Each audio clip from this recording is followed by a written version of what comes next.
How many times have you gone to bed and woke up the next morning feeling exhausted?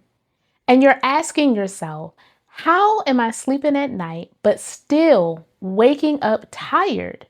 Or maybe you're not sleeping at all. If this sounds like you, then this episode is for you. We're going to talk about why you are still tired after 7+ hours of sleep and how to fix it. Stay tuned. Welcome back to the Unique in You podcast, where we empower you to take care of your mind, body, and soul. I'm your host, Dr. Kyene Robinson, and today we're going to talk about sleep. And not just sleep, but how you can ensure that you wake up fully rested. So, it is recommended as adults that we are getting at least 7 hours of sleep each night. But what most people don't realize is that sleep time does not start until we are actually asleep, not walking into our bed or getting under the covers, but until we are actually asleep. And I'm guilty of this as well because I'll say I'm going to go to bed at 10 p.m. so I can wake up at 5 a.m. and get 7 hours. But then at 10 p.m., that's when I'm unwinding. So I didn't factor in time for me to take a shower. I didn't factor in time for me to watch my favorite show, to do my last minute phone calls. And by the time that I'm actually ready to fall asleep, 2 hours have already passed. So I don't fall asleep until midnight, which leaves me to have only 5 hours of sleep time. So we want to make sure that we factor in our unwind time and really take into consideration the time that we're actually asleep. But the second part of that is that just because we're getting 7 hours of sleep does not necessarily mean that we're getting better sleep. And what I mean by that is that the quality of our sleep matters. So we want to make sure that we're having quality sleep.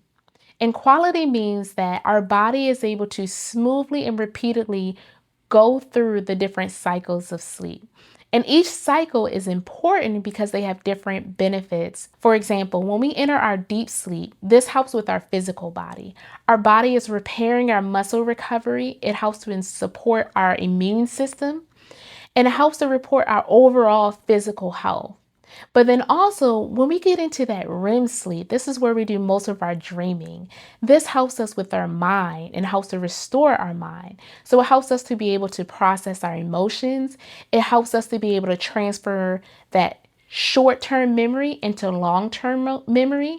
And I remember when I was in school and one of my professors was sharing that whenever we're studying for exam, we always want to make sure we get a good night rest. And as college students, it's so often that we do all-nighters or we'll skip sleeping. It's so important because in REM sleep, when you get into that cycle or stage, it helps to lock in that memory. So it becomes a long-term memory and it's not something that you easily forget or no longer remember after the 24 hours. So you want to make sure you get into that REM sleep and lock in that information. So not only is the number of hours that you're sleeping important, but also you want to make sure that you're getting the quality of sleep that you need. So next, let's talk about naps. And I used to be the napping queen, y'all. I had it built into my schedule where every day during my lunch break, I would take a 40-minute nap. And there's nothing wrong with taking naps, but you want to make sure that you do it the right way so that you wake up refreshed and not confused or disoriented.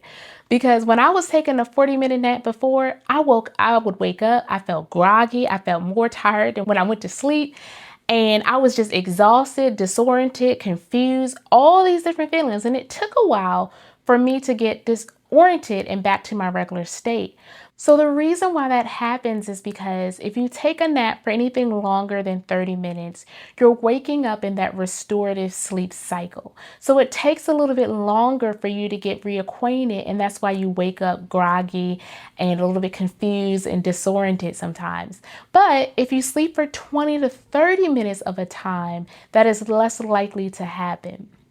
And then if you do have to take a nap longer than 30 minutes, it's recommended that you take it for 90 minutes.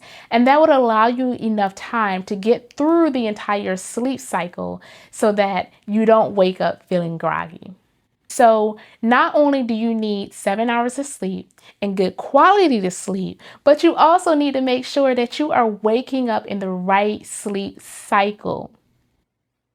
So in Mark chapter 6, Jesus sends out his disciples to serve the people, and they're ministering to them, they're teaching, they're healing the people. And when they return, Jesus tells them in verse 31 to come with me to a quiet place and to rest. So he acknowledges that they were tired and they needed to rest their bodies. And they were doing good work. They were doing good work. They were casting out demons. But even in our good work, we still need to rest. We have businesses, we have jobs, we have families, we have children. And these are all wonderful things and beautiful things. But even with that, we still have to rest. And that just reminds me and kind of confirms that we have to pause sometime and make sure that we're pouring into ourselves, to make sure that we're rested both physically and mentally. Next, we're going to talk about 5 practical ways that you can improve your nighttime routine. Number 1, keep a consistent bedtime. Pick a time that you can commit to going to bed every night and a time in the morning that you can commit to waking up. And this is going to help you to train your body so that your body naturally starts to unwind. And in the morning, as you approach your wake up time, your body is transitioning into that light sleep cycle. But make sure you factor in at least 7 hours of actual sleep time. Number 2, reduce your screen time 30 to 60 minutes before your bed. So this includes your cell phone, this includes your computer, your TV. And the reason why is that these electronics suppresses melatonin, which is a hormone that helps you to sleep at night. So at the bare minimum, you either want to reduce electronics 30 to 60 minutes at night, or you can put your electronics on nighttime mode or buy a screen protector that reduces the blue light for you. Number 3, wind down. This means doing something relaxing to help transition your brain from work mode to sleep mode.